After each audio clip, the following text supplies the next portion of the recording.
friends, welcome back to my channel. இன்னைக்கு நம்ம என்ன வீடியோ பார்க்க போறோம்னா இங்க பாருங்க. பால் கொழுக்கட்டை தான் செய்ய போறோம்.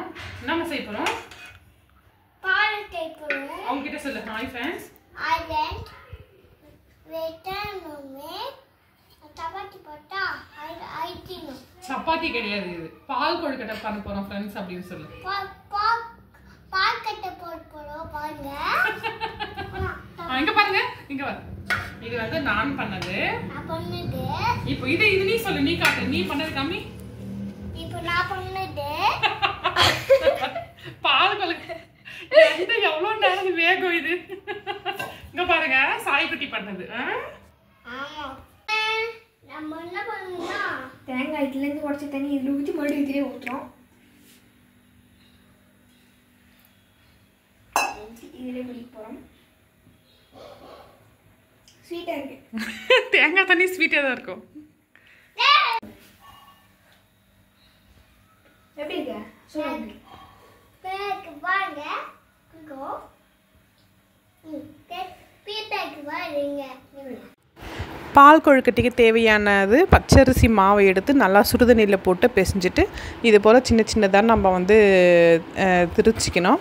அப்புறம் அதுக்கு தேவையான வெல்லம், அப்புறம் தேங்காய் கொஞ்சம் மிக்சியில் போட்டு தூள் பண்ணி வச்சுருக்கேன். அப்புறம் பால் கொஞ்சம் காய வச்சுருக்கேன். ஒரு பாத்திரத்தில் தண்ணி ஊற்றி வச்சுட்டு அந்த தண்ணி நல்லா கொதி வந்ததுக்கப்புறம் நம்ம திரிச்சி வச்ச கொழுக்கட்டையை கொஞ்சம் கொஞ்சமாக சேர்த்துக்கணுங்க. அப்படியே ஒட்டுமொத்தமாக சேர்த்துட்டா அது வந்து அங்கங்கே கட்டிக்கும். ஸோ அதனால் நம்ம வந்து கொஞ்சம் கொஞ்சமாக சேர்த்துக்கணும். இது சேர்த்த உடனே நம்ம வந்து கரண்டி போட்டு நம்ம மிக்ஸ் பண்ணக்கூடாது. கொஞ்சம் நேரம் வேகட்டும் அப்படின்னு சொல்லிட்டு தான் நம்ம கரண்டி போட்டு கலக்கி விடணும். இல்லைனா உடனே நம்ம கரண்டி போட்டு கலக்கும்போது அது வந்து உடஞ்சிரும். இப்போ பாருங்கள் கொஞ்சம் வெந்து வந்திருக்கு. இது வேகிறதுக்கு ரொம்ப நேரம்லாம் எடுக்காதுங்க. ஒரு 5லிருந்து 10 நிமிஷம் வரைக்கும் போதுமானது. அப்புறம் வெல்லம் வந்து நீங்கள் அப்படியே கூட சேர்த்துக்கலாம். பட் நான் வந்து கல் ஏதாவது இருக்கும் அப்படிங்கிறதுனால இந்த மாதிரி நான் கொதிக்க வச்சு நான் வடிகட்டிக்கிறேன். என்னடா பால் கொழுக்கட்டையை தண்ணியில் வேக வச்சு செய்கிறாங்களே அப்படின்னு யோசிக்காதீங்க. பாலில் நம்ம செய்யும்போது சம்டைம்ஸ் பால் திரியறதுக்கு சான்ஸ் இருக்குது. அதனால தான் நான் வந்து தண்ணியில் அதை போட்டு வேக வச்சுட்டு அதுக்கப்புறம் நான் கடைசியில் இறக்கும்போது பால் சேர்த்துப்பேன்.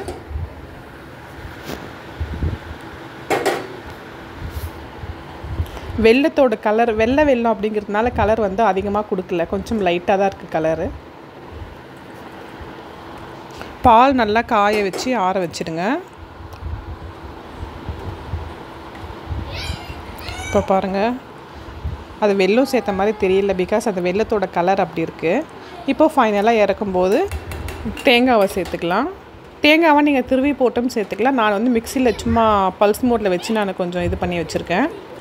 கடைசியில் 2 ஏலக்காய் மட்டும் போட்டு இறக்கிடலாம்.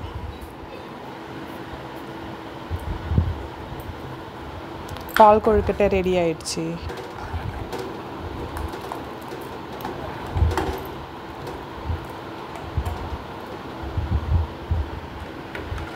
இப்போ சர்வ் பண்ணிக்கலாம் வாங்க.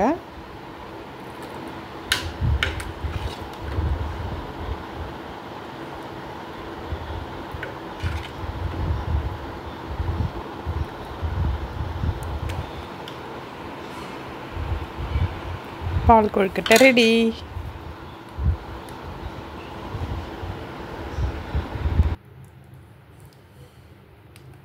வீடியோ பிடிச்சிருந்தா ஒரே ஒரு லைக் மட்டும் பண்ணிவிடுங்க. பாய்.